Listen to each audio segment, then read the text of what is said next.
আমার মায়ের উপর রহম করো তুমি প্রভু, জাহান্নামের আগুন তাকে ছুঁই না যেন কভু। আমার মায়ের উপর রহম করো তুমি প্রভু, জাহান্নামের আগুন তাকে ছুঁই না যেন কভু। জান্নাতেরই একটি ঘরে রেখো তুমি তাকে, কেমন করে বোঝাই কত ভালোবাসি মাকে। আমি কেমন করে বোঝাই কত ভালোবাসি মাকে।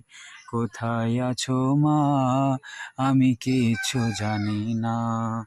কেমন আছো মা, আমি তাও তো জানি না।